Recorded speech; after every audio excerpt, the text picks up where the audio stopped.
I am your physics mentor Shivan Singh. आज हम shoot करने वाले हैं इलेक्ट्रिक चार्जेस एंड फील्ड का लास्ट लेक्चर, जिसमें हम बात करेंगे कि अगर हम किसी भी इलेक्ट्रिक डायपोल को अगर हम नॉन यूनिफॉर्म इलेक्ट्रिक फील्ड में अगर हम प्लेस कराएं बच्चा, तो क्या इफेक्ट पड़ेगा। दैट मीन्स उस इलेक्ट्रिक डायपोल पर नेट फोर्स वो नॉन यूनिफॉर्म इलेक्ट्रिक फील्ड कितना एक्सर्ट करेगा, एंड साथ ही साथ में क्या डायपोल पर फील्ड टॉर्क एक्सर्ट करेगा। ये बहुत बेस्ट क्वेश्चन है और ये मेडिकल में एक बार ये क्वेश्चन पूछा भी जा चुका है। डिटेल में पढ़ेंगे, बहुत जबरदस्त आईआईटी मेंस का टॉपिक है, बहुत वंडरफुल टॉपिक है। समझते हैं जरा बहुत आसान सी लैंग्वेज में। सबसे पहले कह रहे हैं बच्चा समझते हैं इलेक्ट्रिक डायपोल क्या होता है। तो electric dipole we know that it is the system of two equal and opposite charges. Two equal and opposite charges.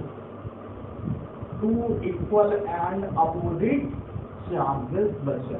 That means आप दो चार्जेस ले लीजिए, दोनों इक्वल होने चाहिए मैग्नीट्यूड, बट डायरेक्शन में अपोजिट हो। दैट मीन्स उनका नेचर अपोजिट हो, डायरेक्शन नहीं बच्चा, उनका नेचर अपोजिट हो, तो हम ऐसे सिस्टम को क्या बोलते हैं, इलेक्ट्रिक डायपोल बोलते हैं। ओके, तो इतनी बात हमको क्लियर है, इलेक्ट्रिक डायपोल बोलते हैं। तो यहाँ पे बच्चा कैसे परफॉर्म होगा इलेक्ट्रिक डायपोल, तो कुछ इस तरीके से परफॉर्म होगा। If there are the two charges of a like nature separated at a very small distance, and that distance is known as 2a, then such type of configuration is known as electric dipole. अब बात करेंगे बच्चा non uniform electric field की। Non uniform electric field, इससे पहले हमने जो भी टॉपिक पढ़ा उसमें हमने बात किया था torque on a dipole in uniform electric field. तो यूनिफॉर्म इलेक्ट्रिक फील्ड की स्पेशलिटी हमने ये पढ़ा था कि the field lines parallel and equidistant to each other, there such type of configuration of field is known as uniform electric field. But in non uniform electric field, if field lines are unequidistant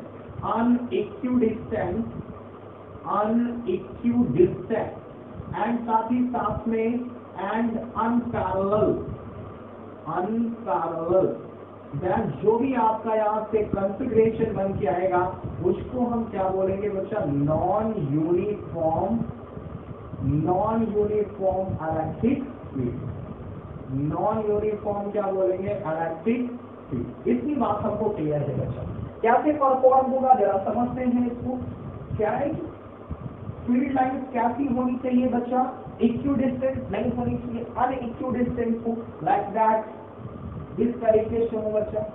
इस तरीके से आपकी अगर field line perform हो रही है, इस तरीके से आपकी फील्ड परफॉर्म हो रही है, तो इस तरीके का जो भी कॉन्फ़िगरेशन बन के आएगा, इस कॉन्फ़िगरेशन में वी सीन दैट जो भी फील्ड लाइन है फर्स्ट इज अनइक्विडिस्टेंट है, इन अदर केस में अनपैरेलल है, पैरेलल नहीं है। The first type of configuration is known as what, non uniform electric field. इसी को हम क्या बोलेंगे, non uniform electric. And you are seeing that in non-uniform electric field की केस में होता क्या है, अगर मैं यहाँ पे कोई भी एक रीजन सेलेक्ट करूँ बेटा, तो इस रीजन में the number of field lines जो लिंक कर रही है दैट इज 1 2 3 4 5। अगर मैं सेम रीजन यहाँ पर बच्चा इस तरीके से मैं अगर ले लूँ, तो इस रीजन में there are the 2 field lines only and only exist कर रही है, और यहाँ पे कितनी फील्ड लाइंस लिंक कर रही है इस रीजन से, 5, यहाँ पर 2। तो यू आर सीइंग दैट यहाँ पर फील्ड डेंसिटी ज्यादा है, यहाँ पे फील्ड डेंसिटी क्या है बच्चा, ज्यादा है। तो फील्ड डेंसिटी यहाँ पे ज्यादा, और यहाँ की जो भी फील्ड डेंसिटी जो भी है वो क्या है बच्चा, जो भी फील्ड डेंसिटी है वो कम है। तो ये बात हमको क्लियर है। तो यही तो बच्चा डिफरेंस है uniform and non uniform electric field में, कि अगर यूनिफॉर्म इलेक्ट्रिक फील्ड है तो उसके एवरी पॉइंट पर, एवरी रीजन्स पर आपने देखा होगा कि जो फील्ड डेंसिटी है वो सेम होती है। But non uniform electric field के केस में ये होता है कि हर एक रीजन में फील्ड डेंसिटी सेम नहीं होता। दैट मीन्स अलग अलग रीजन के लिए अलग अलग फील्ड डेंसिटी होता है। ये कॉन्सेप्ट हमको बहुत बेहतरीन ढंग से समझ में आया, ये बात हमको क्लियर है। ओके बच्चा, तो यहाँ पे अगर हम देखें तो यहाँ पे बच्चा फील्ड डेंसिटी ज्यादा, दैट मीन्स वहाँ की जो फील्ड है, इलेक्ट्रिक फील्ड है, जो इलेक्ट्रिक फील्ड स्ट्रेंथ है वो स्ट्रॉन्ग है, और यहाँ पे जो इलेक्ट्रिक फील्ड स्ट्रेंथ है वो क्या है, वीक है। दैट मीन्स यहाँ पे इलेक्ट्रिक फील्ड आपकी कैसी होगी, स्ट्रॉन्ग, यहाँ पे इलेक्ट्रिक फील्ड क्या होगी, वीक। तो आप इसको बोलोगे बच्चा स्ट्रॉन्ग इलेक्ट्रिक फील्ड, इसी को बोलोगे बच्चा strong electric field, strong electric field. और इसको आप क्या बोलोगे बच्चा, वीक इलेक्ट्रिक फील्ड। क्या बोलोगे, वीक इलेक्ट्रिक फील्ड बोलोगे बच्चा। ओके, इतनी बात हमको क्लियर है बच्चा, ये बात हमको बहुत बेहतरीन ढंग से समझ में आ रही है। अब जरा समझते हैं कि अगर कोई भी फील्ड है और उस फील्ड में अगर हम किसी भी एक्सटर्नल चार्ज को लाते हैं, तो ये कॉन्सेप्ट हमने पढ़ रखा है फील्ड के अंदर कि अगर कोई भी एक्सटर्नल चार्ज फील्ड के अंदर इंटर करता है तो फील्ड उस पर क्या अप्लाई करता है, फोर्स अप्लाई करता है। ये बात हमको कॉन्सेप्ट क्लियर है। तो बच्चा हमको ये पता है कि अगर फील्ड है बच्चा, और उस फील्ड के कांटेक्ट में अगर कोई भी चार्ज आ गया तो फील्ड उस पर क्या अप्लाई करता है, फोर्स अप्लाई करता है। फील्ड उस पर क्या अप्लाई करता है, फोर्स अप्लाई करता है। ये बात हमको क्लियर है बच्चा। बट अगर हम नॉन यूनिफॉर्म इलेक्ट्रिक फील्ड के केस में इस कॉन्सेप्ट को स्टडी करें तो कैसे समझेंगे। नॉन यूनिफॉर्म इलेक्ट्रिक फील्ड के केस में देखो बच्चा, नॉन यूनिफॉर्म इलेक्ट्रिक फील्ड के केस में क्या होने वाला है, non uniform electric field, non uniform electric field के केस में बच्चा, नॉन यूनिफॉर्म इलेक्ट्रिक फील्ड के केस में क्या होने वाला है, देखेंगे जरा कि अगर फील्ड है तो हमें ये पता है कि किसी रीजन में फील्ड स्ट्रॉन्ग है और किसी रीजन में फील्ड वीक है। तो ये भी बात हमको क्लियर है। कहीं पर आपकी फील्ड स्ट्रेंथ, आपकी फील्ड स्ट्रेंथ, कहीं पर आपकी फील्ड स्ट्रेंथ स्ट्रॉन्ग है और कहीं पर आपकी फील्ड स्ट्रेंथ, कहीं पर आपकी फील्ड स्ट्रेंथ वीक है। दैट मीन्स इसको आप बोलेंगे स्ट्रॉन्ग, इसको क्या बोलेंगे, वीक। इधर लिख दे बच्चा स्ट्रॉन्ग और इधर यहाँ पर क्या लिख दे बच्चा, वीक है। ये भी कॉन्सेप्ट हमको क्लियर है। अगर स्ट्रॉन्ग इलेक्ट्रिक फील्ड का जो भी रीजन है उसमें अगर आपका कोई भी चार्ज आया कांटेक्ट में, कोई भी चार्ज कांटेक्ट में आएगा बच्चा, तो फील्ड, दैट मीन्स वो फील्ड जो उस रीजन में प्रेजेंट है उस चार्ज पे फोर्स अप्लाई करेगा, तो डेफिनेटली फोर्स अप्लाई करेगा। बट वो फोर्स का वैल्यू कैसा होगा इसको हम डिस्कस करेंगे। अगर फील्ड डिस्टेंस बहुत स्ट्रॉन्ग है दैट मीन्स वहां पे जबरदस्त फील्ड है। अब जब फील्ड बहुत जबरदस्त है तो किसी भी चार्ज पे फोर्स भी बहुत जबरदस्त अप्लाई होगा। तो ये बात हमको क्लियर है। तो जो भी यहाँ पे फील्ड स्ट्रेंथ, दैट मीन्स जो भी फील्ड है यहाँ पे फोर्स अप्लाई करेगी उसकी वैल्यू बहुत कैसी होगी, स्ट्रॉन्ग होगी, बहुत ज्यादा होगी। ओके, अगर फील्ड स्ट्रेंथ वीक है उसके कांटेक्ट में अगर कोई भी आपका चार्ज आया बच्चा, तो उस रीजन में जो भी फील्ड है उस पर क्या अप्लाई करेगा बच्चा, फोर्स अप्लाई करेगा। क्या अप्लाई करेगा, फोर्स। बट उसका वैल्यू कैसा रहेगा, कम रहेगा as comparison to the force exerted by the strong electric field। तो ये कॉन्सेप्ट हमको क्लियर है। दैट मीन्स यहाँ पे फील्ड स्ट्रेंथ ज्यादा, यहाँ पे फील्ड स्ट्रेंथ ज्यादा है। अगर यहाँ पे हमने किसी भी चार्ज को प्लेस कराएंगे बच्चा, कैसे प्लेस कराएंगे, सपोज दैट यहाँ पे Q है और यहाँ पे क्या है, Q है। अब ये बताओ क्वेश्चन में ये पूछेगा 21 चार्ज पे फोर्स ज्यादा एक्ट करेगा, तो हम सीधा ऐसे लिख देंगे बेटा, इसको आप यहाँ पे ऐसे लिखेंगे, force acting on Q is greater than force acting on Q dash। Why? Because यहाँ पे strong electric field, यहाँ पे weak electric field। strong electric field जितना जबरदस्त field उतना जबरदस्त force, जितनी कम electric field that means जितनी weak electric field उतना कम electric force। ये बात हमको कॉन्सेप्ट क्लियर है, बहुत बेहतरीन ढंग से हमको समझ में आ गया। तो that means यहाँ पे जो फोर्स लग रहे हैं, जो भी यहाँ पे फोर्स का वैल्यू आ रहा है वो कैसा है, डिफरेंट है। कैसा है बच्चा, डिफरेंट यहाँ पे फोर्स का वैल्यू आ जा रहा है, डिफरेंट वैल्यू आ जा रही है किसकी, फोर्सेस। अब ये मैटर क्या है, दैट मीन्स आपका नॉन यूनिफॉर्म इलेक्ट्रिक फील्ड है, तो अगर आप चार्ज को अलग अलग रीजन में प्लेस कराओगे तो फोर्स की वैल्यू अलग अलग एक्ट होगी दोनों पर, तो यहाँ पर नेट फोर्स कभी भी जीरो नहीं होता। That means net force never will be equal to zero, because forces की वैल्यू कहीं पे ज्यादा कहीं पे कम, इस वजह से net force does not is equal to zero. तो सर क्या होगा, कैसे हम समझेंगे? तो हम ये बात करने वाले हैं कि अगर हम किसी भी नॉन यूनिफॉर्म इलेक्ट्रिक फील्ड में अगर हम डाइपोल को प्लेस कराएं तो कितना फोर्स एक्सर्ट होगा, एंड साथ ही साथ में क्या उस पर टॉर्क एक्सर्ट होगा या नहीं होगा, मैटर ये है बच्चा। ओके, तो जरा देखते हैं बेटा। तो हमको ये बात क्लियर है कि वहां पे जो फोर्स लग रहा है वो does not is equal to zero. तो दैट मीन्स अगर किसी भी डाइपोल को हम नॉन यूनिफॉर्म इलेक्ट्रिक फील्ड में प्लेस कराएं तो एक पे नेगेटिव चार्ज एक पे पॉजिटिव चार्ज, दोनों के बीच का कुछ ना कुछ सेपरेशन है, तो दोनों अलग अलग रीजन में लाई करेंगे, दोनों अलग अलग रीजन में लाई करेंगे। आप सपोज करो ये आपका माइनस क्यू, ये आपका प्लस क्यू, इनके बीच का डिस्टेंस लाइक दैट 2 है, डाइपोल यहाँ पर क्रिएट हो गया। तो यू आर सीइंग दैट ये वीक इलेक्ट्रिक फील्ड है, वीक इलेक्ट्रिक फील्ड, इस पे जो फोर्स लगाएगा वो छोटा सा होगा, और जब छोटा सा होगा तो जाहिर सी बात है फोर्स की वैल्यू कैसी है, कम। और यहाँ पर बेटा नेगेटिव चार्ज है, जो भी चार्ज हो डजंट मैटर, चार्ज की वैल्यू मैटर नहीं करेगा। मैटर ये है बच्चा यहाँ पर, यहाँ पे फील्ड बहुत जबरदस्त है, बहुत स्ट्रॉन्ग है, तो जो फोर्स लगेगा वो बहुत स्ट्रॉन्ग होगा। अब जब स्ट्रॉन्ग फोर्स लगेगा ना बच्चा, तो यहाँ पे नेट फोर्स कुछ ना कुछ प्रेजेंट होगा।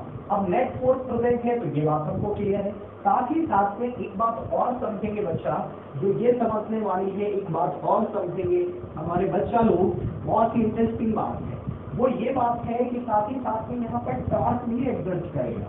क्या एक्सर्ट करेगा बच्चा? टॉर्क भी एक्सर्ट करेगा। एंड दैट केस तो हमको एक बात ये कंप्लीटली क्लियर हो जाती है कि फोर्स के साथ साथ डाइपोल पे टॉर्क भी एक्सर्ट होगा। क्या एक्सर्ट होगा बच्चा? टॉर्क एक्सर्ट होगा। ओके, जो किसके इक्वल होगा? जो इक्वल होगा बच्चा tau vector is equal to P vector cross E vector in bracket R vector.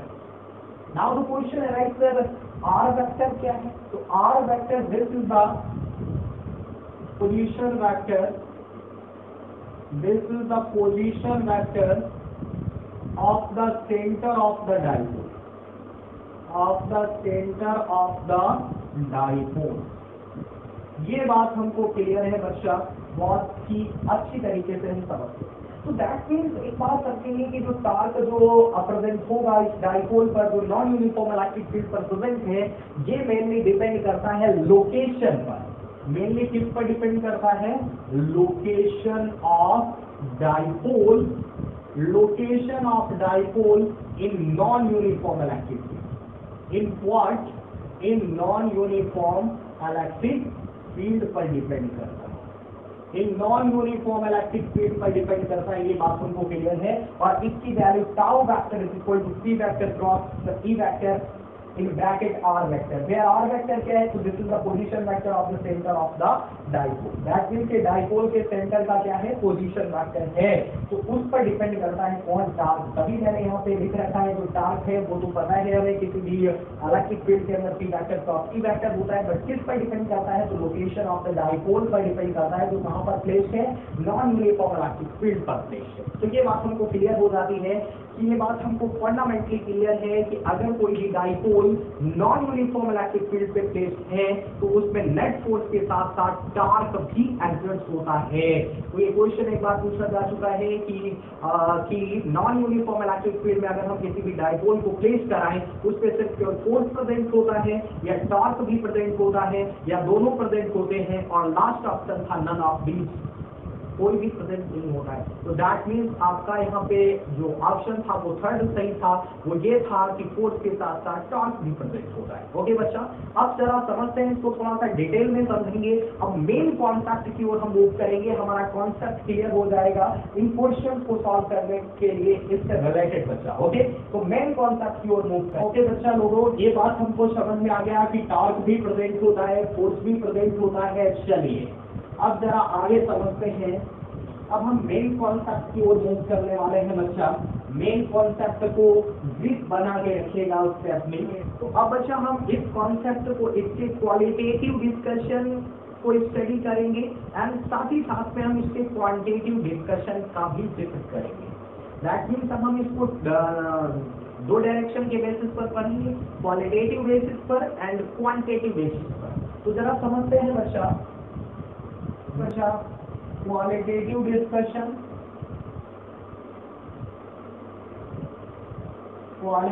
Discussion, and साथ ही साथ में बच्चा and quantitative discussion,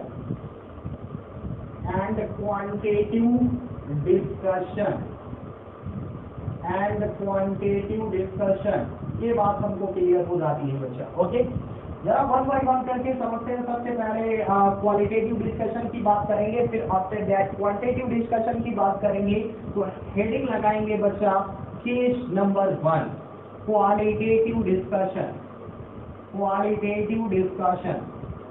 qualitative discussion का जिक्र करने वाले हैं बच्चा, qualitative discussion. Okay, to clarify the basic idea, let us consider the simplest situation.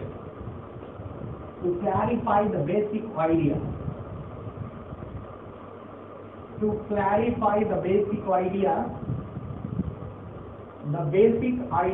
let us consider a simplest situation. Let us consider a simplest situation.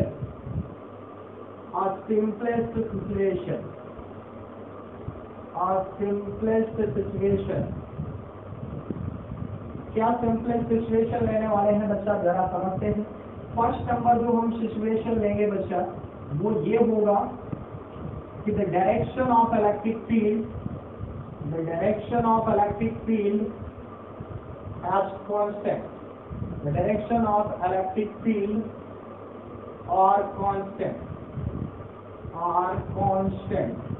दूसरा जो यहाँ पर हम सिंपलेस्ट सिचुएशन परफॉर्म करेंगे उसमें क्या कंडीशंस वैलिड होगा, its magnitude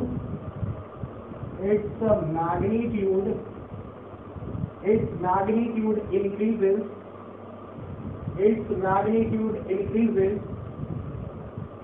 steadily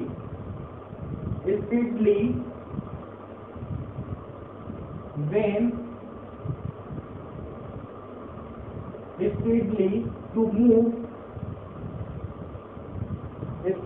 to move weak electric field to a strong electric field. Weak electric field to a strong electric field.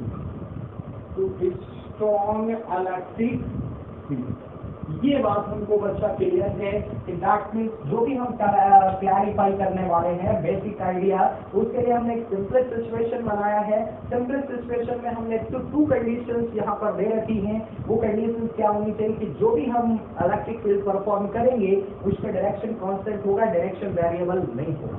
दूसरी बात क्या है बच्चा, its magnitude increases stately to move weak electric field strong electric field. That means जब हम weak electric field से move करेंगे strong electric field में तो उसका जो मैग्नीट्यूड है इलेक्ट्रिक फील्ड का वो स्पीडली दैट मीन्स धीरे धीरे क्या होना चाहिए, इंक्रीज करना चाहिए। हम ऐसी सिचुएशन को परफॉर्म करेंगे। तो ऐसी सिचुएशन के लिए दो सिचुएशन पॉसिबल है। There are the two situations are possible on that case. There are two situations are possible.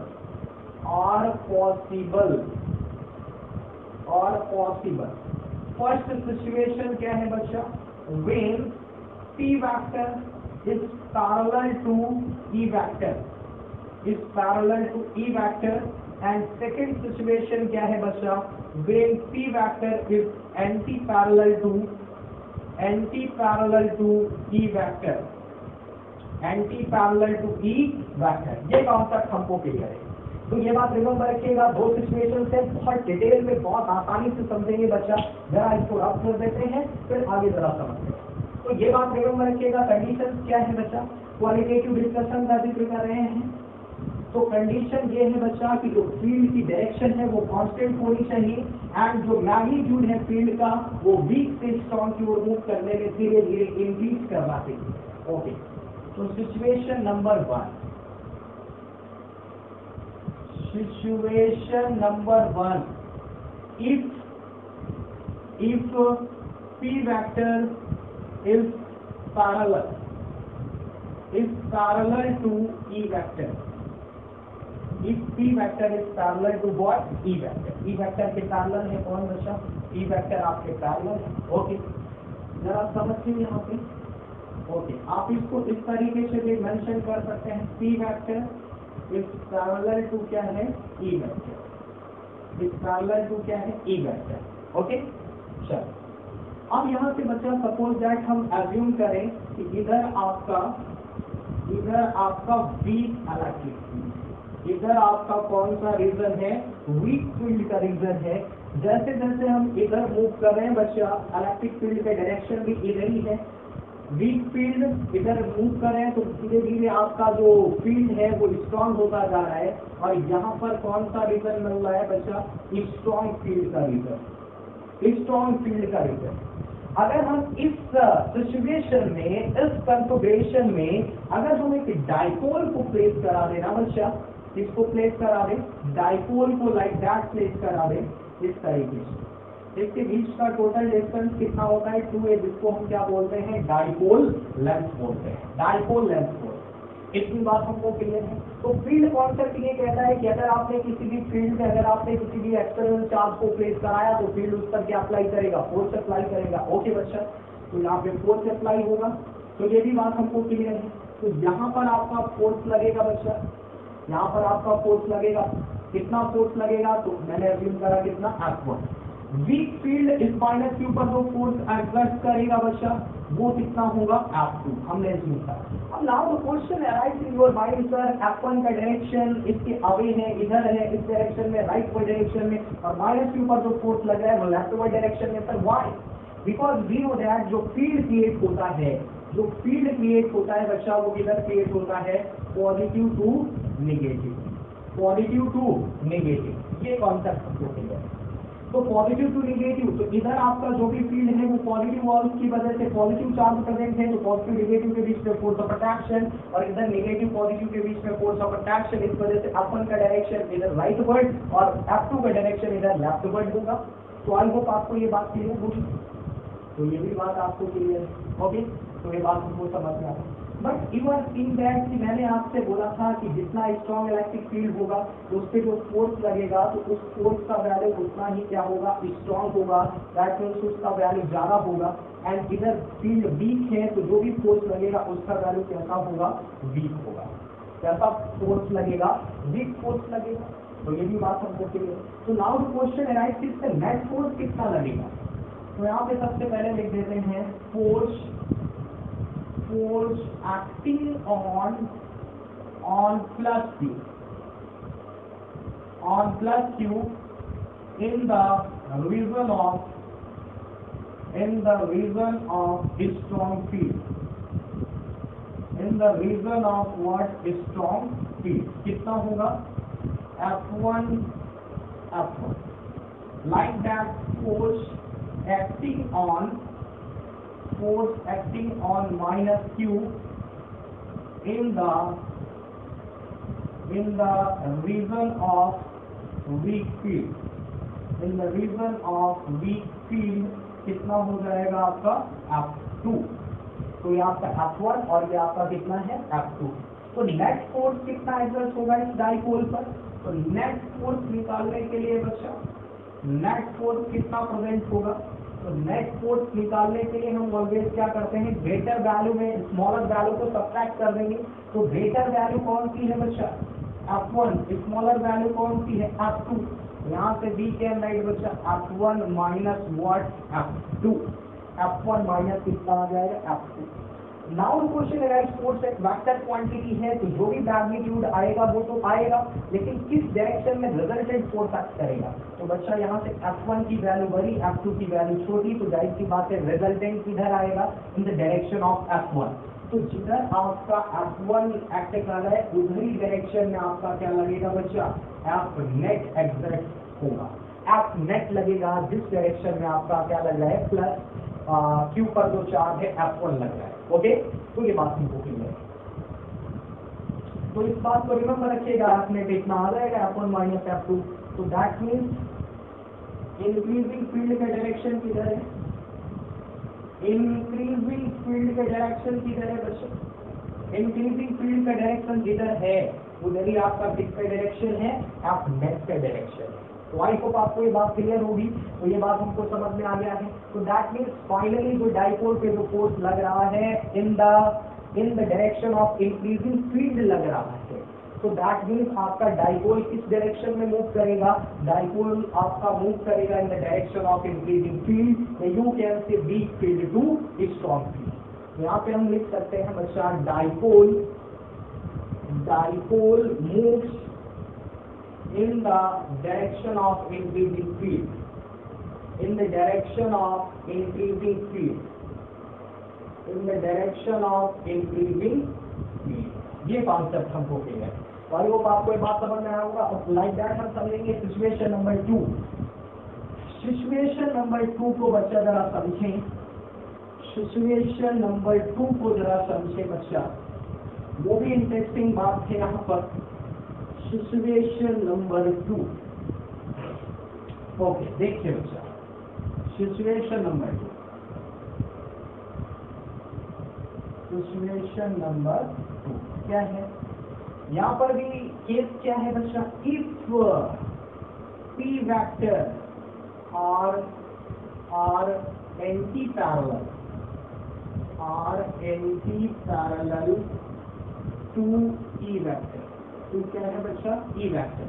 यहाँ से भी क्या है भाई, P वेक्टर और एंटी पैरेलल टू क्या हो जाएगा, E वेक्टर। ये बात हमको क्लियर।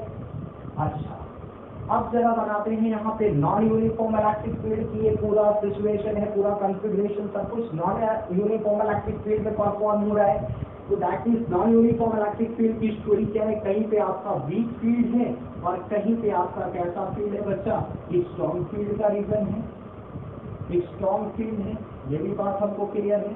तो इधर आपका ये आपका क्या हो जाएगा, इंक्रीजिंग फील्ड का डायरेक्शन हो जाएगा, this is the direction of electric field. तो दैट मीन्स ये बात हमको क्लियर है कि इधर आपका पॉजिटिव चार्ज है, इधर आपका नेगेटिव चार्ज है, तभी आपका इलेक्ट्रिक फील्ड का डायरेक्शन ऑलवेज पॉजिटिव टू क्या होता है, नेगेटिव होता है। ओके बच्चा, चलिए ओके। अब यहाँ पर अगर हम किसी के डाइपोल को प्लेस करा दें बच्चा, this is the minus Q and here this is the plus Q, and in दोनों के बीच को अगर हम कनेक्ट कर रहे हैं इसके सेंटर से, इन दोनों के बीच का जो डिस्टेंस होगा दैट विल बी 2a। कितना हो जाएगा, 2a, जिसको हम डाइपोल लेंथ बोलते हैं। ओके बच्चा, अब इधर वीक फील्ड है, तो जो दूसरा का वीक फील्ड होता है तो फोर्स भी बड़ा लगाता है, बहुत छोटा, तो धीरे धीरे जैसे लगता है निपट गया है। अच्छा चलिए, इस पे जो फोर्स लगेगा किस डायरेक्शन में लगेगा, वीक फील्ड जो फोर्स लगाएगा, वीक फील्ड जो फोर्स लगाएगा किस डायरेक्शन में लगेगा बच्चा। अब यहाँ पे मेरी एक बात समझिएगा, ये हमने डाइपोल तो प्लेस कर दिया है, लेकिन सिचुएशन क्या कह रहा है, सिचुएशन को भी देखना जरूरी है कि P vector is anti parallel to E vector. तो दैट मीन्स इधर वाला जो चार्ज होगा that will be negative and इधर वाला जो चार्ज होगा that will be positive. Okay चलिए, ये भी आपका पॉजिटिव, ये भी पॉजिटिव, तो इस पे क्या लगेगा, force of repulsion on that direction कितना होगा, तो मैंने अज्यूम कर लिया F1। नेगेटिव, इधर नेगेटिव, तो दोनों के बीच में क्या लगेगा, फोर्स ऑफ रिपल्सन एक्ट करेगा, फोर्स ऑफ रिपल्सन एक्ट करेगा on that direction force of repulsion act करेगा। तो ये कितना होगा, I have to assume F2। तो बेटा what is the F1 and what is the F2। तो F1 is equal to force acting on plus Q charge placed on weak electric field, and what is F2? F2 is the force acting on minus Q charge placed on the strong electric field। यहाँ पे लिखेंगे बच्चा लिखेंगे क्या, force acting on the minus Q charge placed on the strong electric field। force acting on minus q charge placed on a strong electric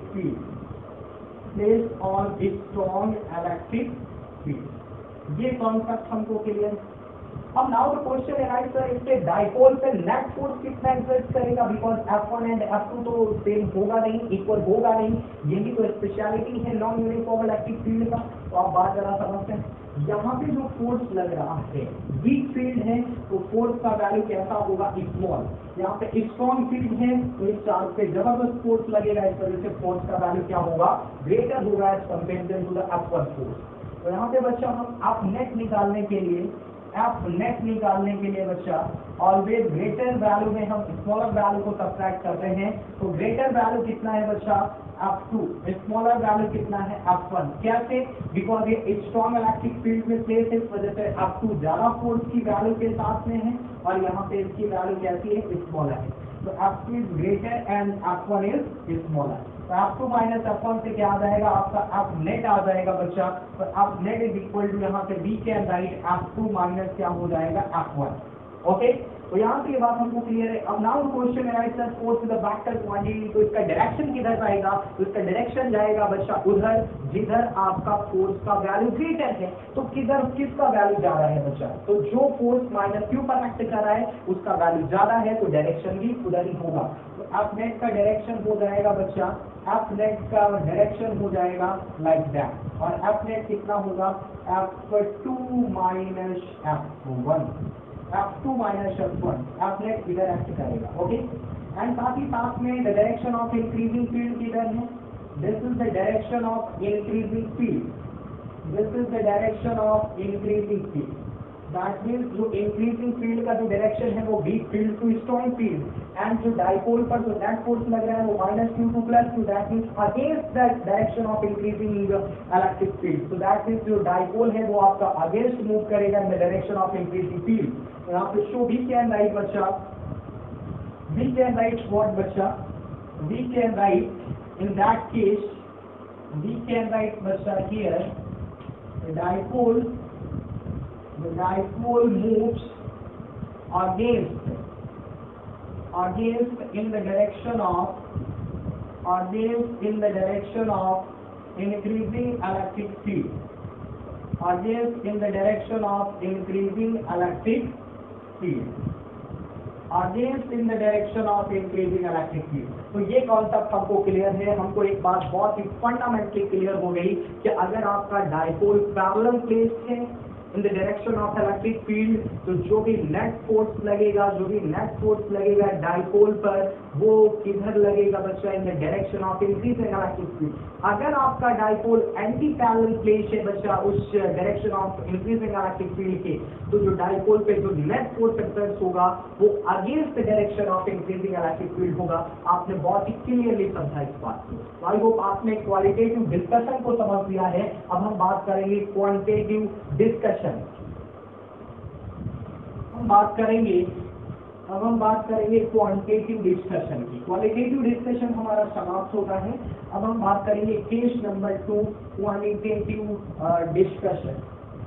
case number 2 बच्चा, case number 2 कौन सा discussion, quantitative discussion का बात करेंगे अपन, quantitative discussion का,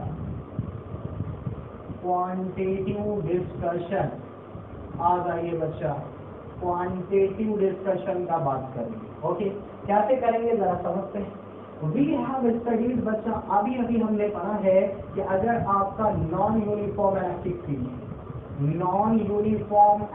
field ये कहता है, नॉन यूनिफॉर्म इलेक्ट्रिक फील्ड ये कहता है कि कहीं पर इलेक्ट्रिक फील्ड कैसी है, वीक है, और कहीं पर इलेक्ट्रिक फील्ड स्ट्रॉन्ग है। दैट मीन्स उस फील्ड का कुछ रीजन वीक फील्ड है और कुछ रीजन स्ट्रॉन्ग फील्ड है। तो दैट मीन्स जो नॉन यूनिफॉर्म इलेक्ट्रिक फील्ड है वो ये कहता है कि कहीं पर बच्चा आपकी फील्ड कैसी है, वीक है, और किसी रीजन में आपकी फील्ड कैसी है, स्ट्रॉन्ग है, स्ट्रॉन्ग फील्ड। मैंने बोला अगर इसके कांटेक्ट में कोई भी आपका अगर चार्ज आएगा तो ये उस पर क्या एग्जर्ट करेगा, क्या एग्जर्ट करेगा, वीक फील्ड उस पे फोर्स लगाएगा। ओके, अगर इस स्ट्रॉन्ग फील्ड के कांटेक्ट में कोई भी चार्ज आएगा तो फील्ड उस पे क्या अप्लाई करेगा, फील्ड उस पे फोर्स अप्लाई करेगा और उसकी वैल्यू क्या होगी, उसकी वैल्यू क्या होगी। तो ये भी बात हमको समझना पड़ेगा कि वैल्यू क्या होगी।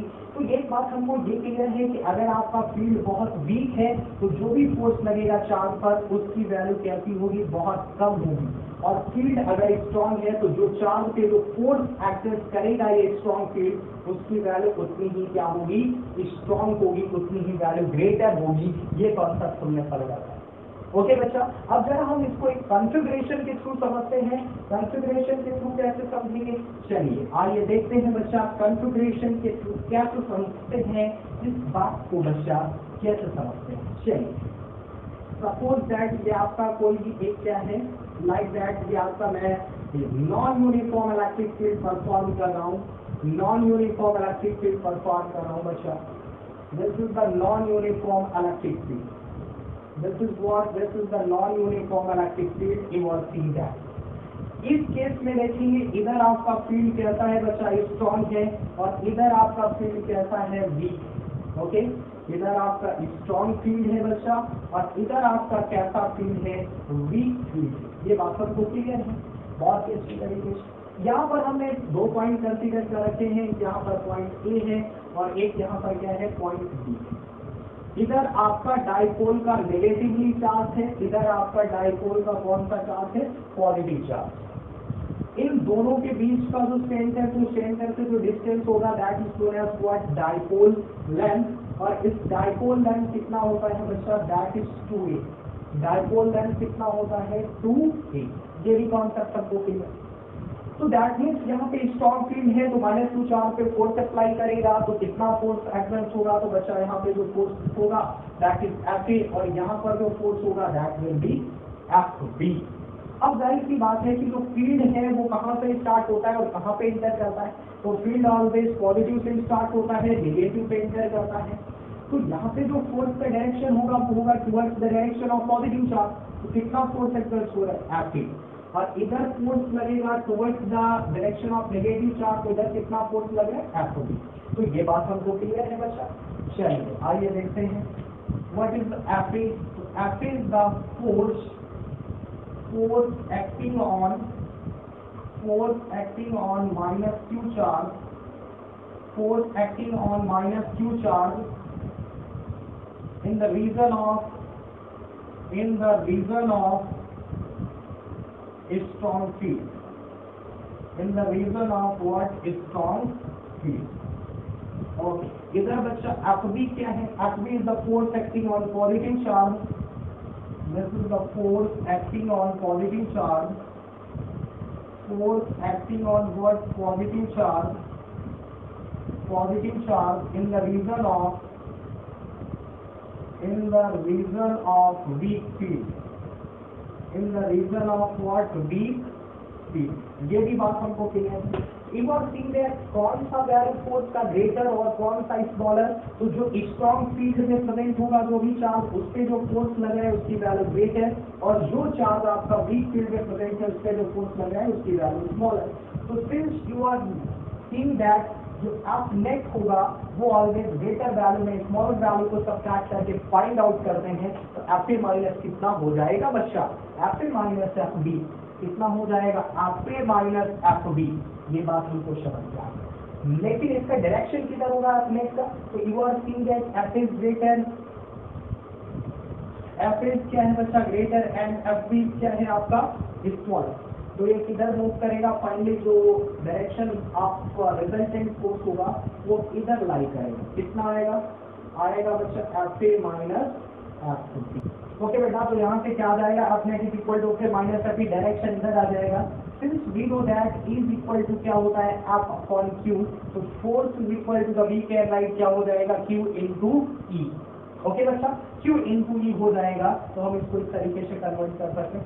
And we know that dipole के केस में जो चार्जेस का वैल्यू होता है ऑलवेज इक्वल होता है, बट उसका नेचर अपोजिट होता है। नेचर से हमें कोई लेना देना नहीं है, हमें मैग्नीट्यूड से लेना देना है। But we know that in non uniform electric field every region पर एवरी पॉइंट पर जो फील्ड होता है उसका वैल्यू डिफरेंट होता है। तो यहाँ पर जो फील्ड है दैट इज ई ए और पॉइंट बी पर जो फील्ड है दैट इज ई बी। तो यहाँ से we can write force acting on A can be written as Q into कितना हो जाएगा E A and F B can be written as what Q into क्या हो जाएगा ई बी। ओके, तो ये बात हमको क्लियर है। एफ नेट निकालने के लिए बच्चा, एफ नेट निकालने के लिए हम क्या करेंगे, क्यू कॉमन कर लेंगे, ब्रैकेट में कितना हो जाएगा ई ए माइनस में कितना आ जाएगा ई बी। ये बात हमको क्लियर है, ये कॉन्सेप्ट हमको समझ में आ गया कि फोर्स को हमने चार्ज एंड इलेक्ट्रिक फील्ड के टर्म्स में डिनोट कर दिया है। अब जरा देखते हैं क्या हम इसको आगे और हम डिटेल में इसको समझ पाते हैं जरा। ओके, देखिए बच्चा इधर यहाँ से F net is equal to कितना है, F net is equal to कितना है क्यू ई ए माइनस कितना है ई बी है, ई ए माइनस कितना है ई बी। ओके, अगर हम इसके न्यूमरेटर में एल से मल्टीप्लाई कर दें एंड इसके डिनोमिनेटर में भी किससे मल्टीप्लाई कर दें एल। तो यहाँ पे हमें एक अजम्पशन लेना पड़ेगा कि जो डाइपोल में जो 2 है that will be equal to small L. तो यहाँ पे we know that Q into L will be equal to what, dipole moment हो जाएगा। तो F net is equal to P into bracket में कितना आ रहा है बच्चा E A minus E B upon में कितना है L। ये बात हमको क्लियर है, ये बात हमको समझ में आ गया। इसको ऐसे हम लिख सकते हैं, ऐसे लिख सकते हैं। ओके, अब जरा समझते हैं E A minus E B क्या है। This is the change in electric field and L को आप डेल्टा लिख सकते हैं। यहाँ से आप इसको कन्वर्ट करके लिख सकते हैं बच्चा E A minus E B upon L is equal to delta E upon में कितना हो जाएगा डेल्टा L। इसी को बोलते हैं बच्चा व्हाट, इसी को बोलते हैं electric field distance gradient. It is what, तो यहाँ से लिखेंगे बच्चा delta E upon delta L is the electric field distance gradient, electric field distance gradient. Okay, तो ये बात हमको क्लियर। अब नाउ क्वेश्चन है ये तो क्या करता है, it shows the change in electric field per unit length. It shows the change in electric field per unit length, it shows the electric field per unit length। तो ये बात हमको क्लियर है। अगर हम इसके डिफरेंशियल फॉर्म में जाएं तो इसको डिफरेंशियल फॉर्म में कैसे लिखेंगे देख लो, उसको भी बच्चा डिफरेंशियल फॉर्म इसका देख लो, बिकॉज उससे क्वेश्चन आता है, उससे रिलेटेड फिक्स है। तो यहाँ से F net is equal to कितना हो जाएगा, पी ऑलरेडी है, इधर आपका delta A upon delta L है, तो एक तो फॉर्मूला ये हो जाएगा P into delta E upon में कितना आ जाएगा डेल्टा एल आ जाएगा, एक अपना ये फॉर्मूला आ गया। ओके, इस फॉर्मूले को भी रिमेंबर रखें, बट इन डिफरेंशियल फॉर्म, इन कौन सा फॉर्म, इन डिफरेंशियल फॉर्म। इसको हम कैसे लिखेंगे बच्चा, इसको हम लिखते हैं बेटा, इसको हम लिखते हैं डीई अपॉन डीएक्स के form, D upon D H के फॉर्म। तो ये भी बात हमको क्लियर है। यहाँ से वी के right delta E upon delta L किस में कन्वर्ट हो जाता है डी अपॉन डी एच में। यहाँ से वी के write F net is equal to P into D E upon में कितना हो जाएगा डी एक्स हो जाएगा, डी अपॉन में कितना हो जाएगा डी एक्स हो जाएगा बच्चा। तो अपना ये फॉर्मूला आ जाएगा। ओके, तो आई होप आपको ये बात क्लियर है, आपने इस टॉपिक को बहुत ही क्लियरली समझा हुआ है।